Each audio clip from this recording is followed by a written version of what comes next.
Good evening, Cornwall.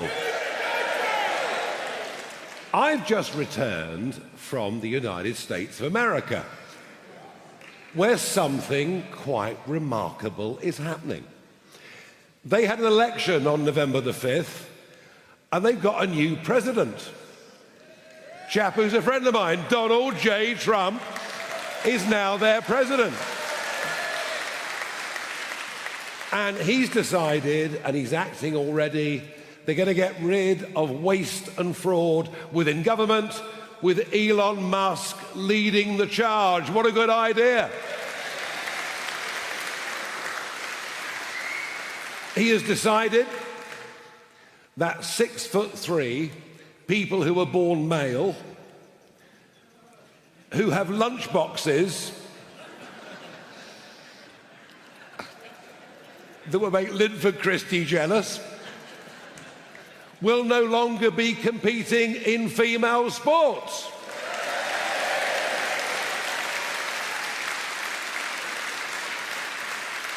He has decided that nobody that enters America illegally will be allowed to do so, and the deportation flights have started already.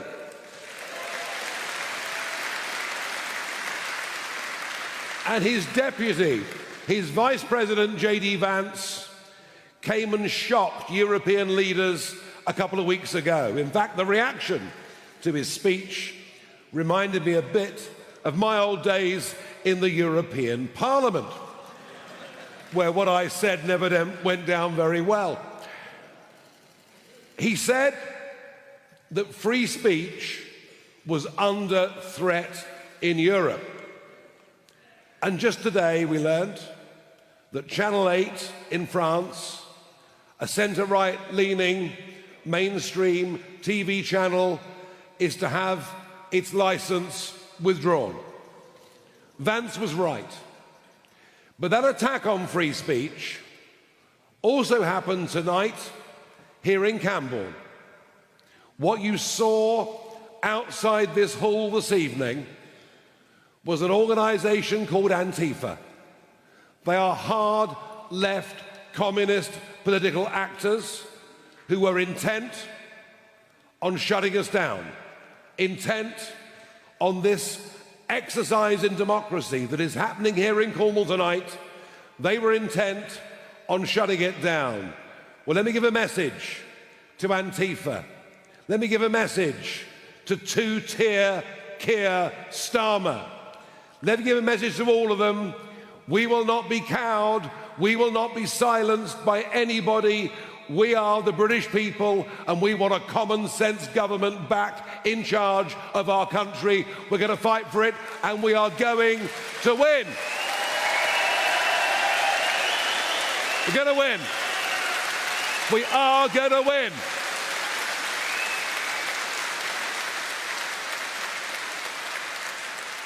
Political protest is fine.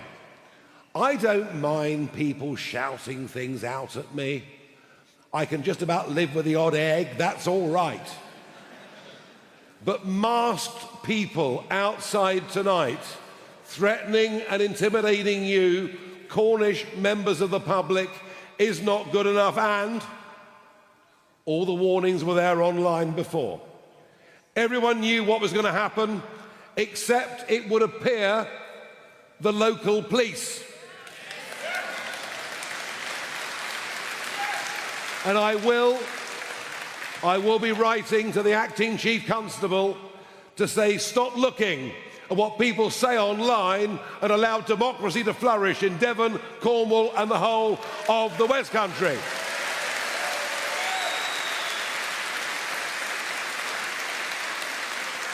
Now, since the last election, it would appear we're doing really rather well.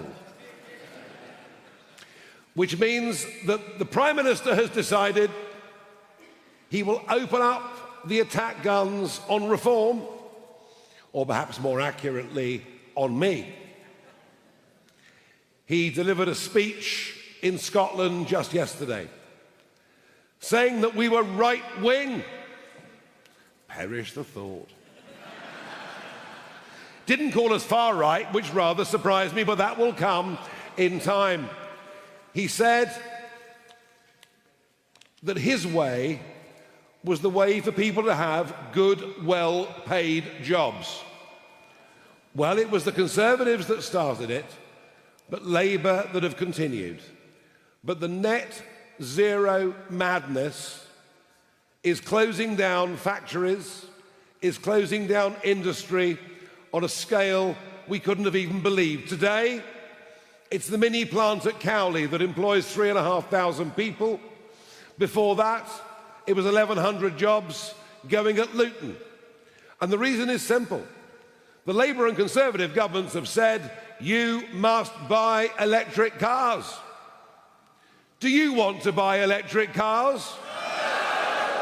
Thank you. There we are. Are you watching, Prime Minister? We have closed most of our chemical industry.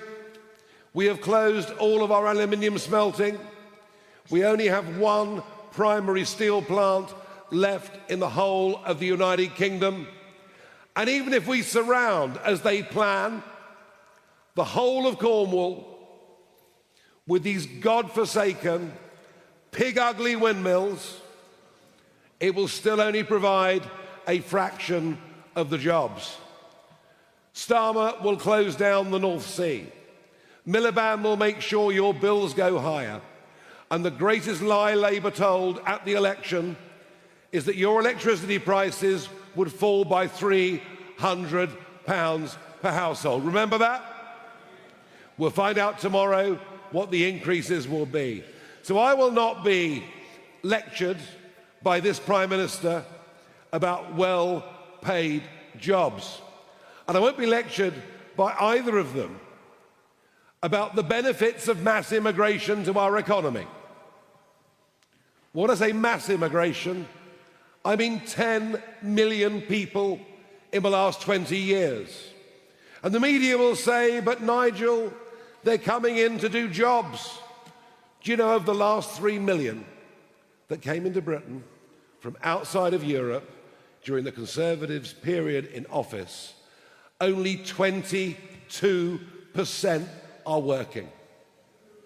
The rest have come in as dependents, and it's making everybody in this country poorer, and nobody has the courage to stand up and say it. But a reform government will stop this massive population increase in this country, will get British people back to work, and anybody that arrives via a dinghy on the English Channel will never, ever, ever be allowed to stay in our country.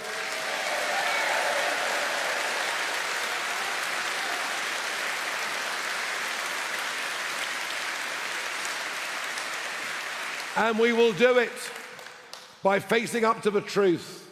I mean, can you believe that one person couldn't be deported because his kid liked chicken nuggets? We will leave the European Convention on Human Rights and restore the sovereignty of this country.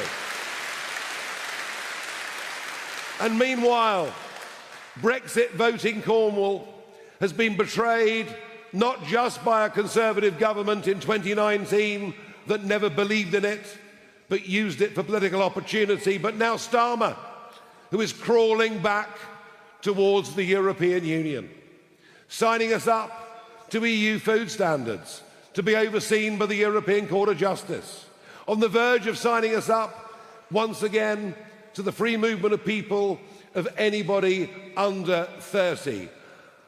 I gave up the best years of my adult life to campaign for this country to leave the European Union and to get back its sovereignty. And all those years that I led UKIP, everybody told me I was wasting my time. I was whistling in the wind. Well, they used a rather ruder term than that, but never mind. But you know what? Through the hard work and persistence of that grassroots movement, we didn't just force a referendum, we won an historic constitutional referendum, the biggest fundamental change to our country in 300 years.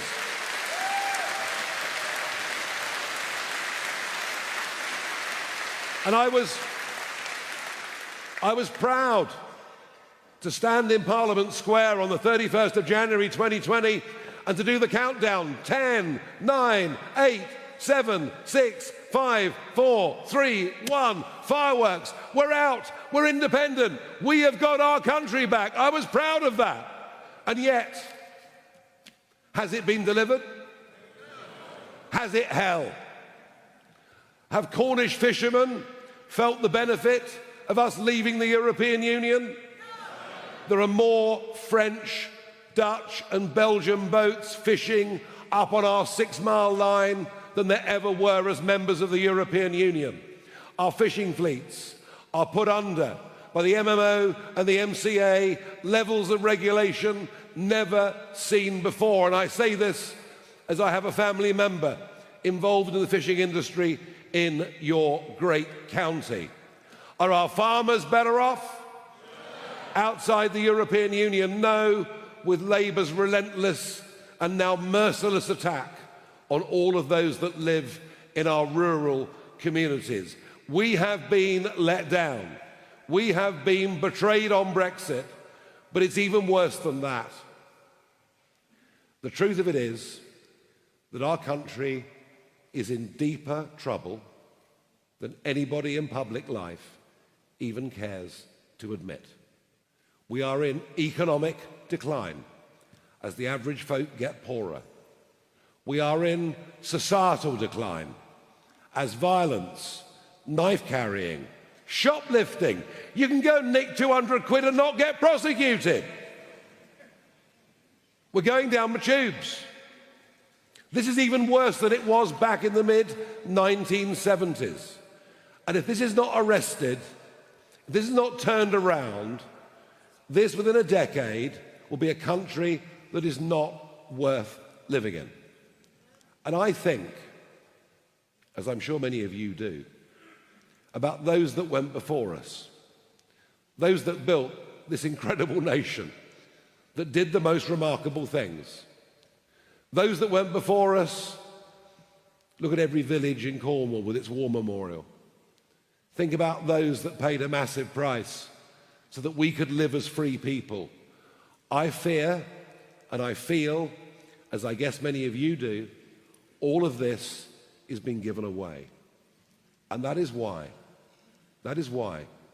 despite over a quarter of a century campaigning for a cause that I was told I could never win, but did, and then enjoying a few years of semi-retirement,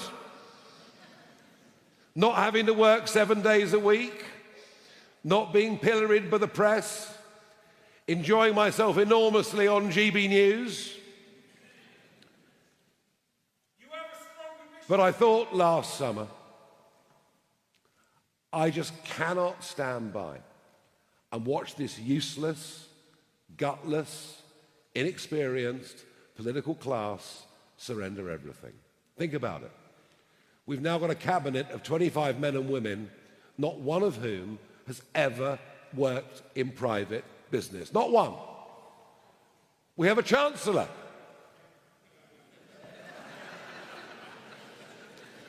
Dubbed by our comic, our northern professional comic, who's given it up to become an MP, Lee Anderson, who dubbed her Rachel from Accounts, who tells us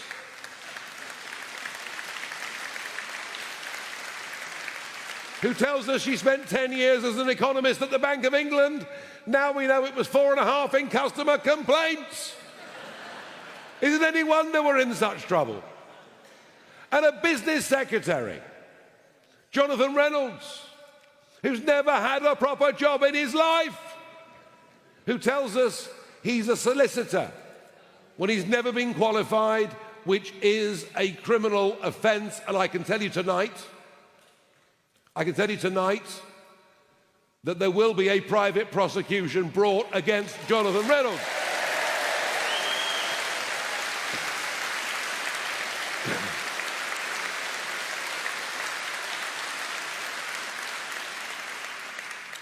On the big international picture, Keir Starmer is off to the White House on Thursday. Much will be discussed, including the wholly unnecessary surrender of the Chagos Islands. We own them, yet we're prepared to pay £52 billion over the next 99 years to give it away.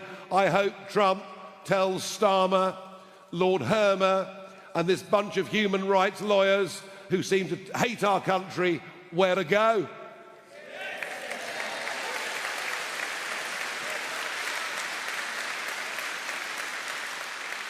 On Ukraine, it's the third anniversary of an horrendous war.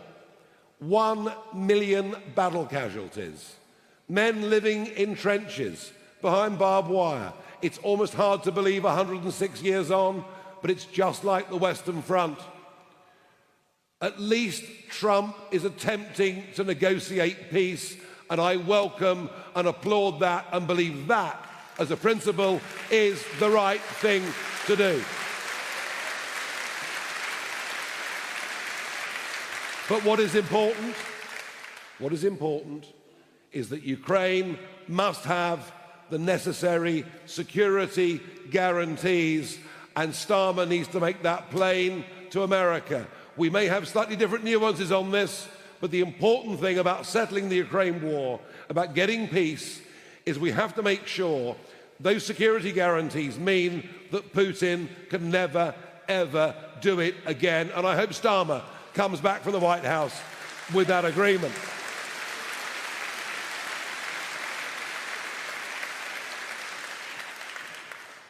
But whilst we are, on the one hand, the most realistic about the mess this country's in, and frankly, about the pathetic leadership that is given by a Labour Party, I mean, they're also bloody miserable, aren't they? And a Conservative Party that has completely and utterly lost its way, with a leader who appears to be lazy, with a leader who comes up with bizarre conspiracy theories about our membership, our live ticker. Have you seen the live ticker? I'm obsessed with it. Today we've gone through 214,000 paid up members.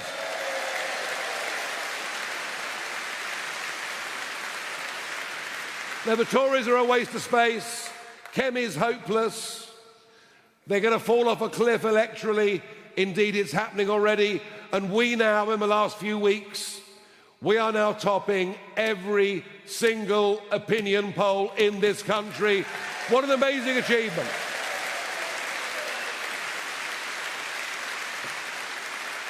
But we have to convert theory into reality. I am here in Cornwall tonight to deliver to you this message. At the last general election, across the 6 now parliamentary constituencies, all of which were Conservative, 4 of which are now Labour, 2 of which are now Liberal Democrat. We scored 16.6% of the vote on the 5th of July last year. An average of the latest polls in Cornwall puts us over 25% and says that if there was a general election tomorrow, Reform would win St Austell and Newquay and Cornwall South East. How about that?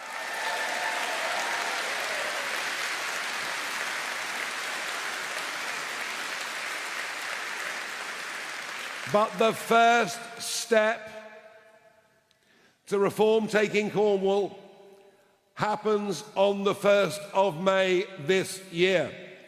That is when we get the Cornwall Council elections. 87 seats up for grabs. Looking at the polling and the numbers, most of those seats will be 3 or even 4-way marginals. If we can just get 30% of the vote in those seats, we're going to start to win seats in Cornwall in a significant number. And boy, doesn't Cornwall Council need something different, given They're now in debt to the tune of 1.3 billion. Can you believe that? Can you believe? How on earth, in a county the size of Cornwall, can you have run up a debt of 1.3 billion? Money, by the way, that you, through your council taxes, increasing over the next few years, will be expected to pay back. So we need some voices of common sense on Cornwall Council. We need lots of voices of common sense on Cornwall Council, don't we? But what do we need to do? We need to learn a lesson from the Liberal Democrats. No, we're not going to shoot any dogs or anything like that, don't worry. But the Liberal Democrats work at grassroots politics. We need people not just to join us as you've all done, and thank you. We need people not just to come to Carnbray this evening, braving the vile yobs outside as you've done.